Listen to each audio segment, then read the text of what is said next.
আজকে আমি বানাবো গণেশ চতুর্থী স্পেশাল মোদক রেসিপি। মোদক গণেশ ঠাকুরের খুবই প্রিয়। সাধারণত আমরা ময়দা আর সুজি দিয়ে মোদক বানিয়ে থাকি। আজকে আমি আতপ চাল দিয়ে মোদক বানাবো। তার জন্য আতপ চাল নিয়েছি। আতপ চালটাকে আগে ভালো করে জল দিয়ে ধুয়ে তারপর জল ঝরিয়ে শুকনো কাপড় দিয়ে জলটাকে মুছে নিয়েছি। এখন শুকনো খোলায় আতপ চালটাকে ভেজে নেব। একটু সময় লাগবে আতপ চালটা ভাজতে। একটু লাল লাল করে চালটাকে ভেজে নিয়েছি। এখন ঢেলে নেব। চাল ভাজাটাকে ঠান্ডা হওয়ার জন্য রেখে দেব।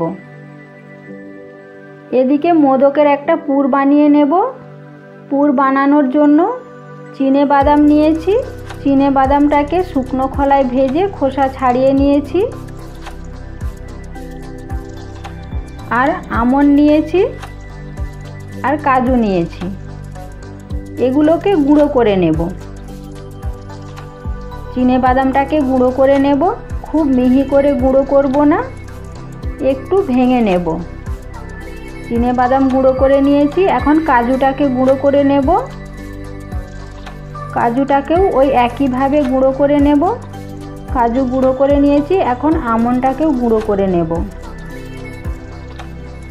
মোদকের ভেতরে এই পুরটা দিলে মোদকটা খেতে খুবই সুন্দর লাগে। আমন্ড গুঁড়ো করে নিয়েছি। এখন কড়াইতে ঘি দিয়ে দেব। ঘিয়ের মধ্যে প্রথমে আমন্ড কুচিটাকে একটু ভেজে নেব। আমন্ড কুচি দিয়ে দিয়েছি কড়াইতে। একটু নেড়ে নেব। নাড়া হয়ে গেছে। বাকি বাদামগুলো সব দিয়ে দেব। কাজু কুচি আর চিনে বাদাম কুচি দিয়ে আবারও একটু নেড়ে নেব। তারপর ওর মধ্যে গুড় দিয়ে দেব। আখের গুড় দেব।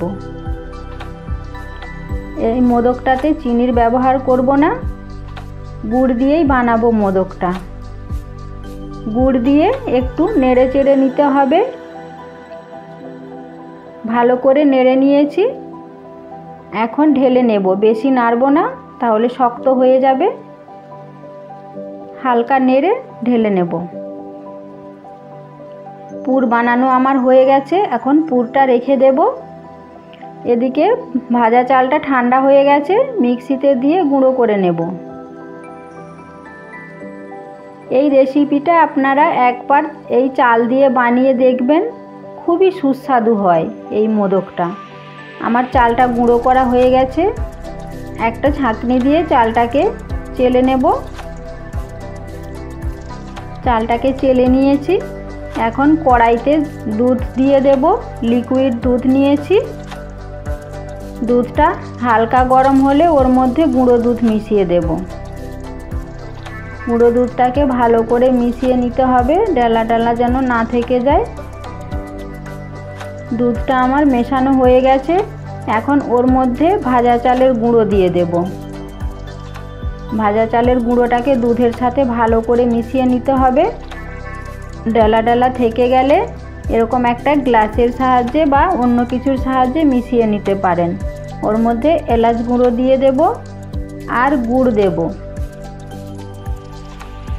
আমি এটা আখের গুড় নিচ্ছি। আপনারা চাইলে চিনি দিয়েও করতে পারেন। গুড় দিয়ে ভালো করে মিশিয়ে নিতে হবে। এরপর মিশ্রণটাকে অনবরত নেড়ে যেতে হবে। একটুও নাড়া বন্ধ করা চলবে না। বেশ কিছুক্ষণ ধরে নাড়তে হবে।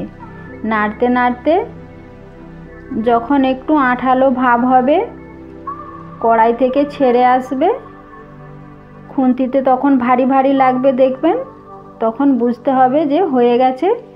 এই অবস্থায় নামিয়ে নিতে হবে। এটা ঠান্ডা হলে আরও শক্ত হয়ে যাবে।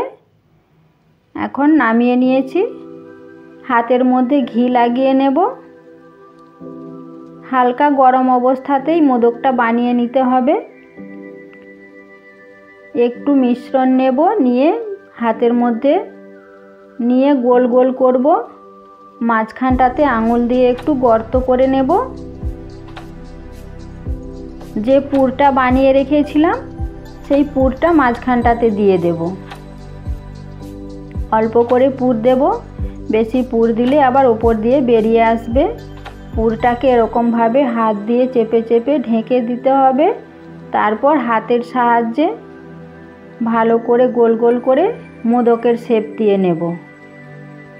আমি এইভাবে মোদকের শেপ দিয়ে নিচ্ছি, আপনারা চাইলে অন্যভাবেও করতে পারেন।